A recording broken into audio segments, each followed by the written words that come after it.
Welcome to Building Extraordinary Brands. My name is Jacob Cass, and today's guest is Amelia Sordell, the bold and brilliant founder of Klowt, a personal branding agency known for helping founders and leaders build powerful brands by showing up as their true selves. She's one of the clearest voices in the personal branding space, with a strong point of view on why people buy people, not businesses, and how to build a brand that breaks through the noise. So welcome to the show, Amelia. Thanks for having me, Jacob. Excited to be here.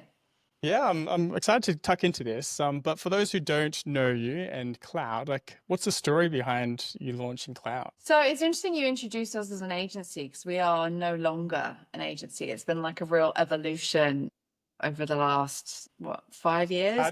How do you refer to yourself then? It's that, honestly, it is the question I've been asking myself, Jacob, for the last, for the last 5 months. It's like, what do we call ourselves now? We're not an agency. We're basically a consultancy and training company. So we help founders and their internal teams build their personal brands online, and we train teams to be able to build their personal brands to benefit the business that they work for. But how it all started was I was a recruiter, and a lot of people don't like recruiters. And I found the easiest way to reach out to people was actually on LinkedIn rather than cold calling. And I remember my managers at the time just could not understand why I was managed to close all this business, but not making all these cold calls, which is what all my peers were doing. And I learned pretty fast that you could get hold of CEOs via LinkedIn DMs, but you could obviously only send like 20 to 50 of those at a time. So I was like, I wonder if this works if you start posting. And back then, LinkedIn was not the platform that it is today. It was very much a job board. When you say back then, how long ago are we talking here? Like 2018, something like that. All right.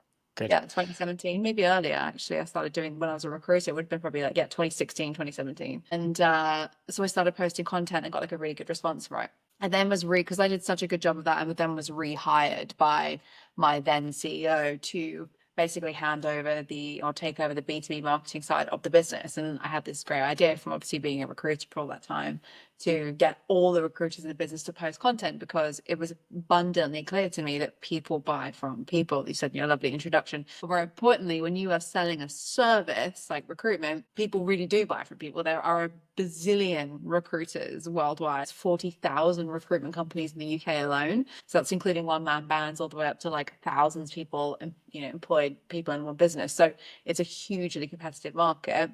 And I knew that the only reason our clients did business with us was because there was an individual within our business that they liked, right? So it seemed really smart to me to then use those people to build the company brand. My CEO didn't agree. And I'm very much Jacob asked for permission, kind of asked for asked for forgiveness rather than permission kind of girly anyway. So I was like, fuck it, I'll just do it.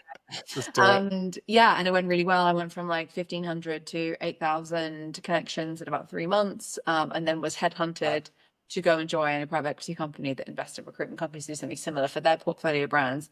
And then pandemic hit. And I know, you're based in Australia. I was born in Melbourne, escaped the kind of heaviness of the lockdown that you guys had. Like in the UK, we had a pretty heavy lockdown, but I don't think it was as bad as back home. And I was kind of faced with the 4 walls and 2 children at home with no childcare, thinking, is this really going to be my life? Like working for someone for the rest of my life. And I thought, there's never, ever, ever going to be another time where I can quit my job and potentially not pay my mortgage for 3 months and not get in trouble for it, and have some kind of space to do something. I felt I don't know if you can relate to this, Jacob, but I think that life consists of big red button moments. You get to these things that happen and you're given this big red button, and you can either press it or you can continue down the path that you're already going on. And if you can continue down the path you're already going on, you keep being given the big red button over and over again in different ways until you are ready to just go, fuck it, press it. It will keep coming back to you.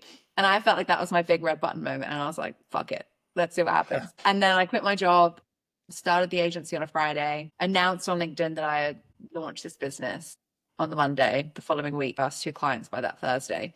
And in fact, we were oversubscribed within 6 weeks and had to hire someone. And by 6 months later, we had 3 employees almost, about to hire our third. So it grew very, very, very quickly. I think that was a combination of I'd already started building a name for myself in personal branding. just because I was like through my content, I was like, hey, like if you guys want to grow on LinkedIn, like this is what I've done, like maybe you could take some use from it. But also I just took people on that journey with me. I was like, I'm starting a business, like that was kind of the vibe. And so that's why I'm such a big advocate for people building in public and building their career in public, because it gets people to buy into you while you're still in that build stage, so that when you are ready to sell something, when you are ready to launch that business, it's much easier to get people to buy from you. Like Salt is a great example of that. I'm sure you've seen this huge electrolyte company. It's like taking over Europe at the minute, and they literally started building their personal brands, the two founders, before they'd even sold a single product. They're like, this is what we're doing, like come on this crazy journey with us. And so they're now one of the biggest kind of entry players into the electrolyte market, because people are really, really bought into what they're doing, or what they're talking about, not because they've created like a completely different product, but because they're completely bought into the two founders who are building it. So yeah. Whistle stop There's so tour. many things to unpack there. I want to get into personal branding, but the big red button thing, I've definitely had my fair share of them. They come in different colors, actually, and different shapes and sizes. But one of them that comes to mind was when I got fired in the States. I'm from Sydney. I went to the US. I got fired, and I had a couple of weeks to find a job. But I used personal branding on my network to find a new job within those 2 weeks. And then I actually did a TEDx talk on this whole experience on personal branding and how I use personal branding. This was like 2011. Never look this up because it's terrible. I say more R's than anything, but the personal branding aspect was a big part of that story, and it helped me overcome those challenges. And that big red button was the fact that I'd moved on the other side of the world. I'm like, I just rented an apartment, had all these things going. I was like, I have to get back here. So I found a way through personal branding to get back to the States, and I stayed there for 5 years. So that was one of those buttons. Anyway, that was my side story. I want to get into personal branding. And before we do, let's hear from you your definition of personal branding. I think it's just your reputation at scale. Like so many people think personal branding or their personal branding exists exclusively on the internet, and that's not true. Your personal brand exists with you, like we've just met. So I've built some kind of personal brand with you already. It exists with the barista that you snatched the coffee off this morning, or you said thank you. It exists with your toddler that you're trying to negotiate to eat broccoli this morning, like this afternoon, or wherever you're listening to it. So we already have a personal brand, all of us, even building one, because you have one that already exists. But what I do believe is that if you aren't conscious about crafting one and strategically aligning it to what you want the world to think of you, the world will create one for you. And for me, it's really important that my personal brand aligns to the person that I think I am and also want to be in the future. And so for me, the art of personal branding, or the science even of personal branding, is to just shape what the perception of who you are and become that person too. It should absolutely never be fake. I hate it when people say fake it till you make it. I'm like, no, it's lies. Particularly on person, like when you're building a brand, you should not fake it till you make it. But I think the art of personal branding is to create almost and become this person that you want the world to see you as. And I think that's an incredibly powerful place to be. Like you said there, like, it opened more doors for you and enabled you to get that second job, after you were fired. Like for me, it's changed my life. And that's why I'm so passionate about it. It's not because I'm really good at it. I am really good at it, and it's my vocation and I get paid very well for it. But I'm really passionate about it because when I first started doing this, I was a single mom of two children. I was living paycheck to paycheck. Like I didn't really know. I knew I wanted more from my life, but I didn't know how that was possible. And through building my personal brand, I have completely changed my life. Like I'm sitting here with you at 11:45 on a Monday, and I'm this Thursday, I'm driving to Italy with my family. I'm there for 5 weeks. And I'm like, yeah, that's why I'm spending Amazing. my summer.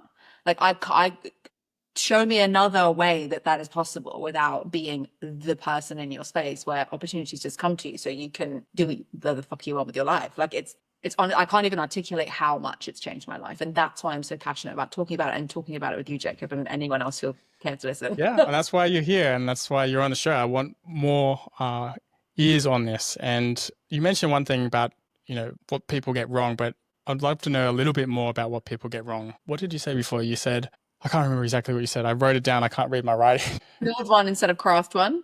Is that what I Yes, said? I think that was it. Yeah. I just think it's one of these things, like, particularly in 2025, we're under so much pressure, right? Everyone's like, you got to build your personal brand, you got to be online, you have a personal brand offline and online, whether you realize it or not. Like, the way that you present your resume, the way that you dress in the morning, the way that you arrive to your meetings, like every single one of these things are intentional or unintentional. And I suppose for me, personal branding is about making it intentional. Like even the way that I've tried to anyway, none of my equipment is working right now, Jacob. Otherwise my screen would have looked just as beautiful as yours. But even like setting up for your Zoom call, like where are you sitting? Like, do you have some nice kind of backdrop? Do you have your lighting nice? Like mine, again, it's terrible comparatively to yours because I have a light here that's not working. My mic It over looks here is great. like all this kind of stuff. But my point is when you take the time to shape how you want people to see you, there will be an impression made. And that impression can either be a positive one that you have in control of, or it could be one that you, me, I suppose, is like personal branding.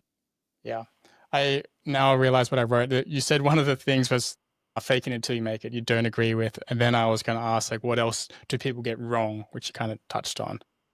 Well, the fake it till you make it thing, I think, is funny because most people think that to build a personal brand, you have to be an expert, right? And so they don't start building anything until they are an expert. But the problem with that is by the time you're at that stage, it's too late. Someone with half your talent, half your experience has already taken up the opportunities because they were better known. Because it's not enough to be the best anymore. You have to be the best known. And the second thing is you get buy-in when you're not the expert. Like you're so much more relatable when you're just learning stuff. Like I didn't start building my personal brand when I was like the expert on personal branding. I started building my personal brand. I had no fucking idea what I was doing. And so I'm still like, oh, I love this new thing. Look here, guys, take it. Like that might be useful to you.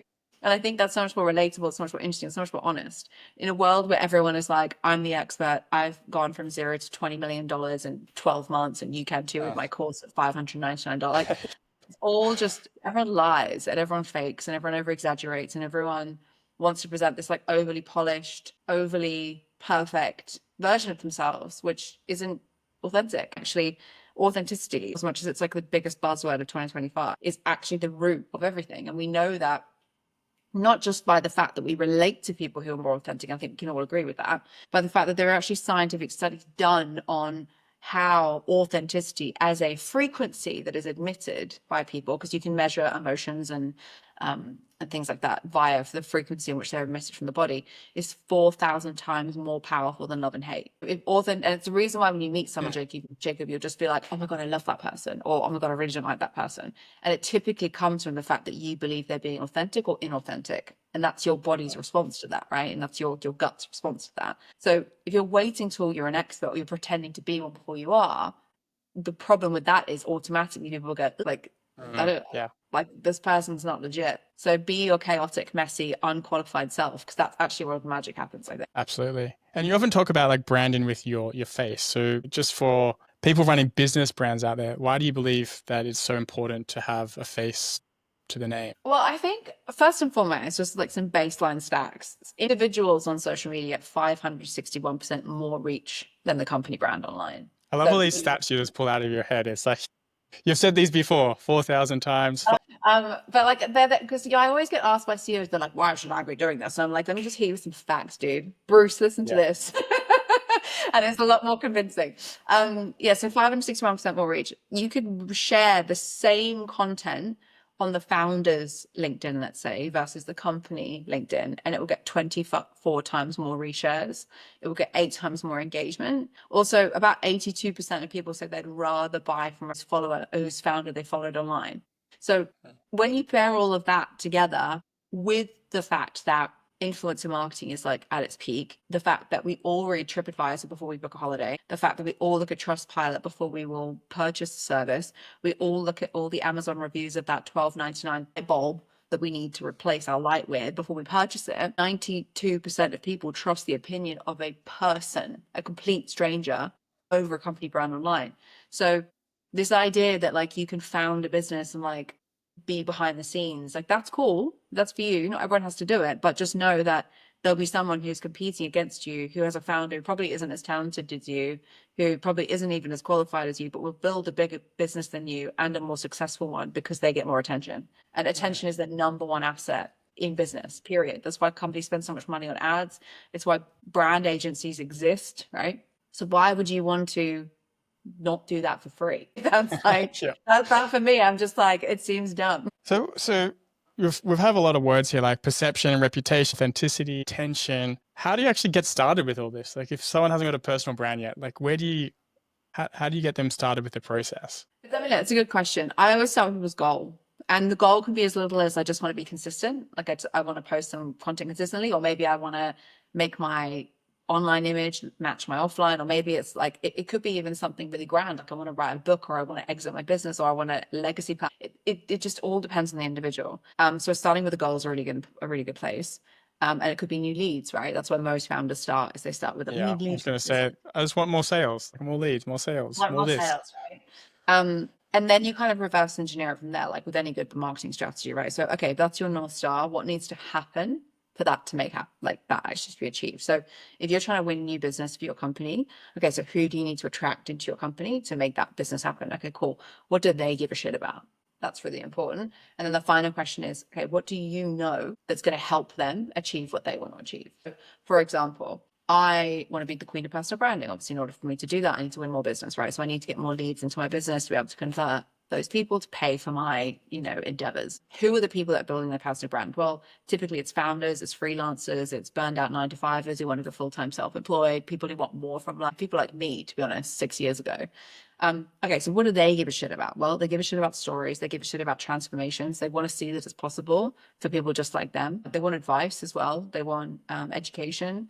They want to know what is a good way and what is a bad way. They want to know all the ins and outs of doing this from someone who's actually done it and isn't some like jumped up like course creator who's pretending to have built a system when they've gone viral 3 times and they're profiting off their luck, right? So that for me is really, really important. And then what I know that they don't is all of the things that they care about. And then when you sprinkle in the kind of personality piece of like, there are a bazillion people who could teach how to build a personal brand on the internet, but like you might like my way more than someone else. And that's where my personality bit comes in. That's really where you start to shine. And it doesn't take like 30 seconds to do this, right? Like I think when you first start building a brand specifically online, let's say, there is a certain level of imposter syndrome and a lack of confidence. And I don't care who you are, everyone has it. Like I'll have the most confident founders that I work with ever. Like in the boardroom, they are a beast. But when you get them on LinkedIn, they're like, oh, no, I can't say that. It sounds very me. And what I need people to understand is you don't get confident by thinking about it and like strategizing it and writing that, all that kind of stuff. You get confident by getting evidence that that content has been well received and you're converting leads off the back of it. The problem with that is you cannot get the evidence unless you have the courage to actually just fucking do it. So I would say to people like, where you start is you just post. And they're like, what do I post? I'm like, anything, doesn't matter. Like just post. Spend 6 weeks posting content and just see what happens. And that I think takes a lot of the pressure off for people because they're like, oh, well, I can talk about my kids starting their first day at school, or I can talk about my first day in business or what it was like, or I could talk about the first time I had to fire someone and what that felt like and how it was stressful and how I was shit at it and blah, blah, blah, blah, blah.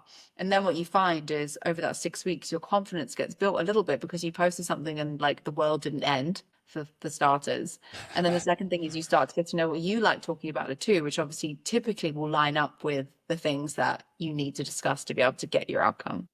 I love it. And it's so important about the goals. And you kind of touched on mindset as well, just actually doing it, going through the motions, putting Yeah. yourself out there, and you gain confidence that way versus like, what do I toast? How do I get visible? Like just asking questions and questions and not taking action.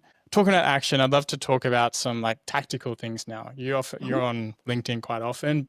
We'll probably just focus on there for now, just so we have some tactical things to work on. But what's working at the moment? And is there anything else you want to share in the context of LinkedIn and personal branding? Yeah, I think like just top level, like posting times are always a good thing to look at. So I post at 7:30 a.m. A lot of people post at 9. I personally think that's too late. I don't know any successful people who are sitting on LinkedIn at Is 9 this in a.m. your local time zone? Yeah, local time zone. But typically, like the best times are commuting times. So, like in the morning, at lunchtime, in the evening. I always go for in the morning because I've got shit to do, Jacob, and I can't be pissing around on LinkedIn all day. So posting time is important. I also think golden hour is important. So being online for the first kind of 20 to 60 minutes after you posted to like reply to people who have commented.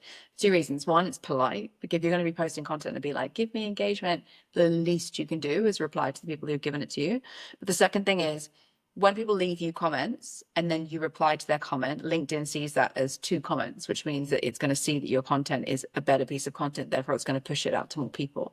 So you have a vested interest in wanting to make sure that you reply to those people quickly so the algorithm ranks your content high. higher. And of course, when you reply to people, you ask them a question, they feel seen, they want to reply more. So then you get another comment out of it. And I always think that the best content, the best conversations happen in the comment section, not actually in the post itself. I know when a post has landed when people are sharing their version of whatever it is I've said in the comments. Like they're giving me their perspective, they're giving me their opinion, they're giving me their story. So that's the second thing. The third thing is don't overthink it. Like some of my best posts in the world on LinkedIn, they've had like 20 million views plus, have been for I've just been like post, like, and I've not even like thought about it. I've just, it's just, Unhinged content. yeah, just like honest, authentic, to the point. I have this thought, here you go, crack on with my day. And then the last thing I'd say is don't feel like all of your personal branding activities happen in public alone. I message 10 strangers a month as like a standard on LinkedIn, like complete strangers, never met them before, they're not connected to me in any way. Just be like, hey, saw that you do this. That's really cool because I like why. Can I take you for a coffee? Like, no agenda. I just like networking with people in real life, and I feel like we'd have something in common. About 7 people reply.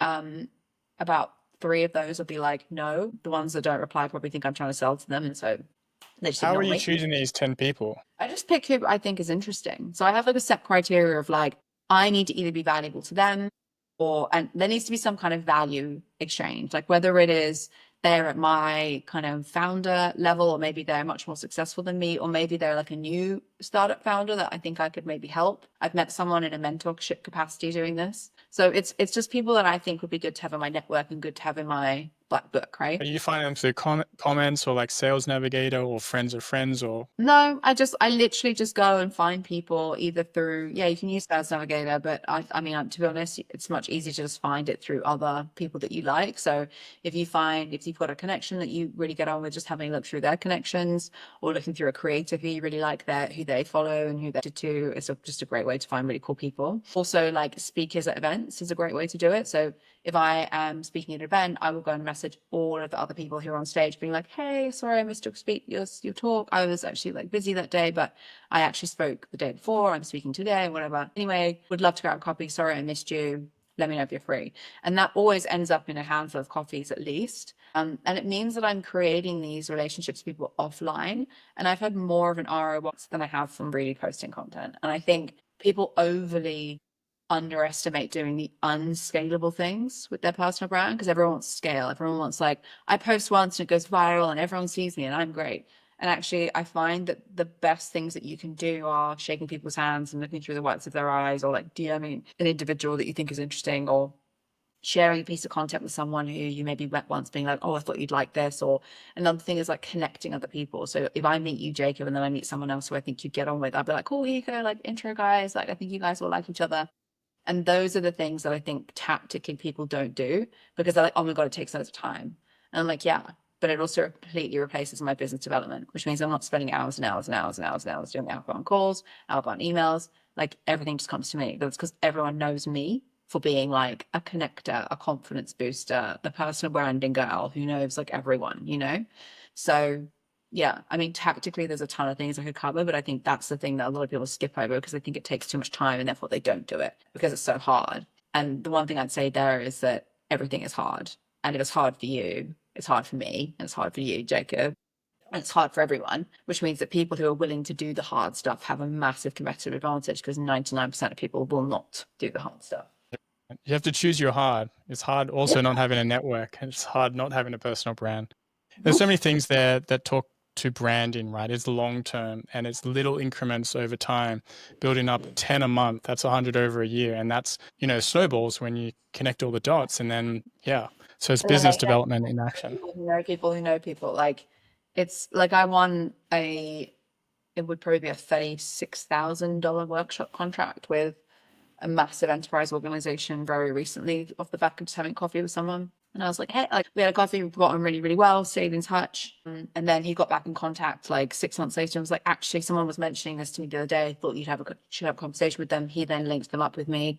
And that then turned into 5 workshops. Like, I'm not saying you do this stuff for the sole purpose of getting a transaction out of every single relationship that you make, but your net worth is like who knows you is really, really important because if you can be remembered for that one thing, like, being the brand person, being the personal brand person, being the accounting person, being the startup mentor person, like whatever it is, it becomes a lot easier for people to recommend you when people bring something like that up. Absolutely. And that's your reputation, that's your authority, as you mentioned before, and that gets Personal. your attention. Yeah. All right, let's talk about your experience and maybe some mishaps or things you've learned the tough way as a founder. Are you willing to share some stories? Dude, my whole personal brand is built on my fuck ups. Like we'll be here forever. What's the first that comes to mind? God, I've written so many posts about these. I'm like, here are 5 fucked up things I did to my company and nearly dissolved it. The most stupid thing I've done recently is I didn't vet my clients for a really long time. I think anyone can relate who's ever had like in that startup phase of business, you just want the revenues. You're like, you'll just say yes Yes, to yes, everything. yes, yes. I just get all the, which is fair enough, right? You're trying to keep your business, but you can't be picky right at the start. And anyone who says that you should be picky is stupid. They've either got funding or they've had mummy and daddy pay for their business. Like when you first start out, you literally need to check anything because it is slim pickings out there and you need to just keep the business going, right? And get it off the ground. But as the business grew and I kind of continued this like mentality, what ended up happening is we were taking on people who just weren't the right fit for the business, or they weren't the right financial fit for the business. And so we ended up taking on a couple of clients that just couldn't afford our services despite having signed contracts, right? So we ended up with like last year, we had to write off about 100 and something thousand pounds worth of debt because, which is like what, Wow. $200,000 worth of debt from unpaid invoices, which is pretty punchy. So that's like massive. And that's not on Yeah. me, right? Like I'm the one that vets all these people. And I'm like, yeah, that's great. Like, no problem. That's not how we operate now. Like you have to vet your clients. And more importantly, like just make sure they can afford, and not everyone can say they can afford your services. Like if you are a high ticket service provider, you got to vet these people, like because so many people will just take you for a ride. And it's interesting because of the 3 that I've actually had these problems with, it was so predictable from the offset that these 3 people were going to be problematic. And I knew it in my gut, Jacob. As soon as I met them, I was like, you give me the ick, but I'll take it anyway because it's $7,000 a month. And now I'm like, when my gut says no, I'm just like, no, I'm good. I Good. don't need the ag.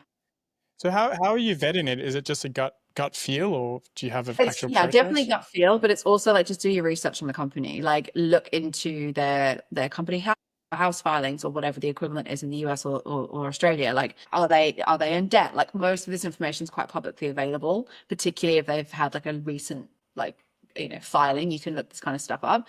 But you can also use software to credit check companies as well. So you can say like as part of the onboarding process, we actually do like a soft credit check, like just to make sure that you are like fluid and all that kind of stuff. And if you're a decent company, people are like, yeah, cool, whatever, do what you need to do.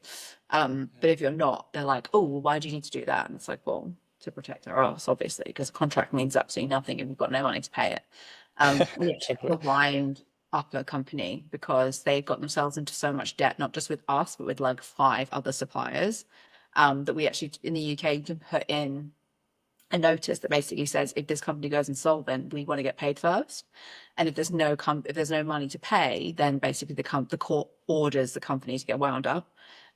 So we ended up doing that because we were like, we want to save this person from doing it any more damage to any other suppliers. So we forced them to wind up the company, which Oh, cost what a us. nightmare. Jeez. But yeah, so that was quite a Okay, big fun. thank you for sharing that. Are there any other like boundaries or values that you have put in place or you like won't compromise on? I mean, gut feel's a big one. Like everyone talks about data, Jacob, but no one talks about gut feel in business. Like it's so shocking to me that everyone's like, you have to follow the data, be data and data led and all this kind of stuff. I'm like, be data informed for sure, but like trust your gut. Like it's your company. If something doesn't feel right, don't do it. Yep. Your serotonin is made pretty much in your gut, which is why we have gut feel. If you feel icky in your gut, there's something wrong. And you need to work out what that is, right? I think also just being very clear on the types of clients you enjoy working with is really important. So we used to put people into like fame, fortune, fun buckets, and like fame being like, you're going to make us really fame. Like it's a big brand name, might be a small little thing we're going to do, but like it's a big brand name we can stick on our thing. Great. Fortune being that you're probably a small logo, but like you're going to pay us loads of money and you pay the bills. And then the fun bucket is like, okay, cool, we enjoy working with you. So being clear as well on what you want to get out of the relationship. And I think also being clear, like I said a minute ago, on like who you enjoy working with. Because in my experience, when you are very, very specific on what you expect from your customer or from what you expect from your client, and also very, very clear on what they should expect from you, the relationship is typically a pretty good one. Absolutely. Before we jump into like a lightning quickfire round, do you have any parting words on personal branding or what You really want. Yeah, I think don't overthink it and just fucking post it. People spend so many hours writing and deliberating and is this in the strategy and what time should I post this? And it's all a fucking excuse just not to do it.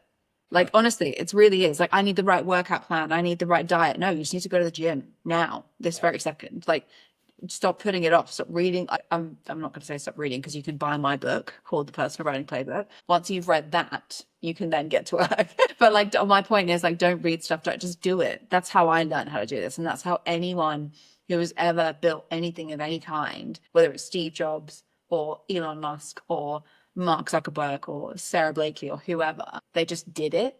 They didn't wait for someone to show them how to do it. They just figured it out. With the goal in mind from the Yeah. beginning. But even if you don't have a goal, some people don't, Jacob. Some people are like, I know I need to build a personal brand. I don't really know what I'm doing with my life yet, but I know I need to have some kind of attention. Cool. Then your goal is just consistency. Like leading with that. Doesn't need to be a huge, scary thing. It can be like a small thing, but just something to aim for, something to measure your success against. Thank you. All right, lightning round. A couple of questions. A personal brand you admire. Personal brand I admire. I really like Grace Beverley, founder of Tala and Shreddy. She's a big UK founder. She started off as an influencer and now she's built these two incredible businesses off the back of her personal brand. Like I think she's really, really cool. And I think she's found the balance between being authentic and also being private. Like she gives you just enough to make you feel like you really like her and really buy into her, but not so much that I think she's compromising her.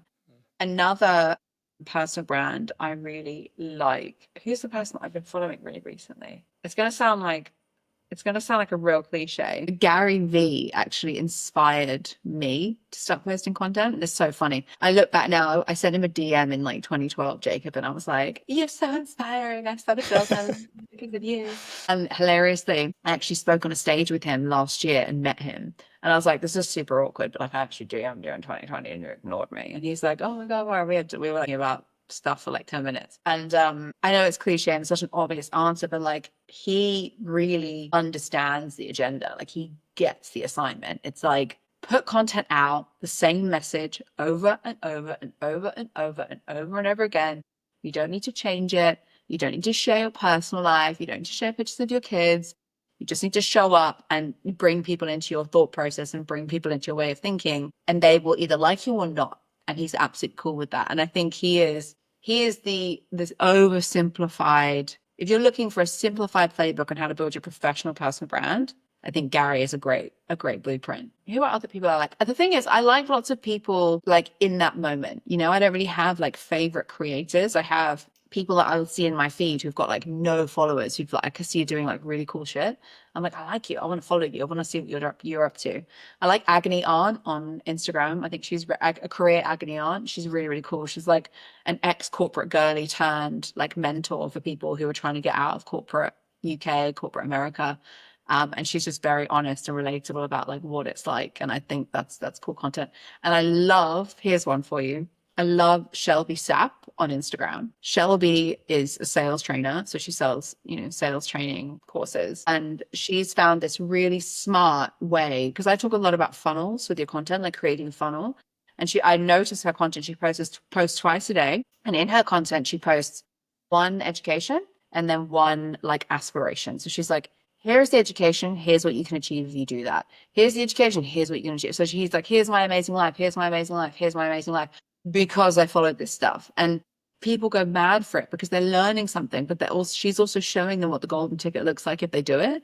And then every now and again, she'll bring in the social proof, which obviously makes people want to buy her courses. So she's someone who I think's built a very strong, profitable personal brand, which is obviously quite different to someone who's just trying to start posting. There's some really great examples there. Like the through line is the honest, relatable, authentic nature of all the people you mentioned, right? And they're showing up as themselves, but also providing value to their audience. But more importantly, not compromising that in real life, right, for online. And this is a conversation I had this morning. I did a live, like today's been a wild one, Jacob. Like I've literally just done 2 live things this morning. And this is my 3rd. I always get your notification. Amelia's gone live on LinkedIn again. Well, today it was a masterclass. We're doing masterclass in a gated community. But the thing that I said to someone this morning was, sorry, I've just lost my train of thought. What was you said everyone is relatable and authentic.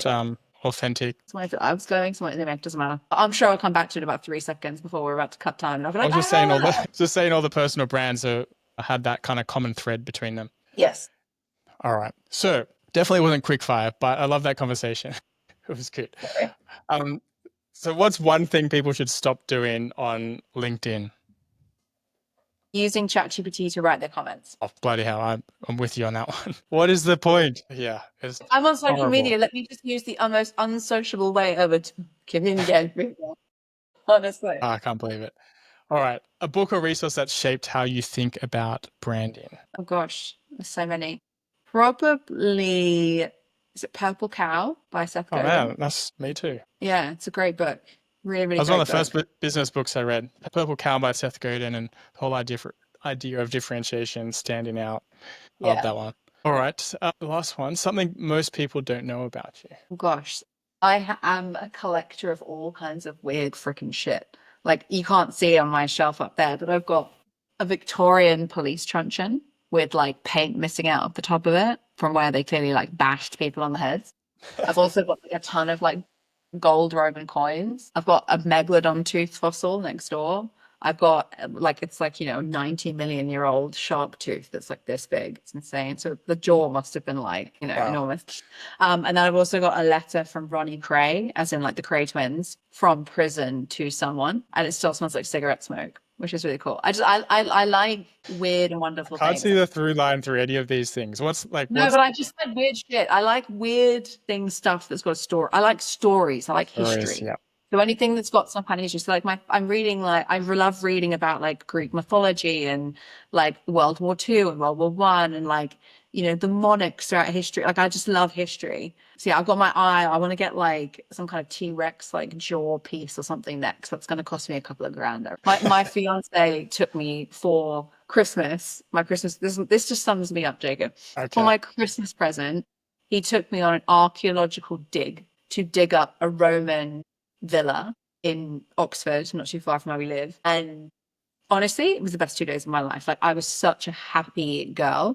And it's his idea of hell, by the way. He was on his hands and knees, like dusting dirt. He was like, I want to be in a pub, but he loved me so much he took me.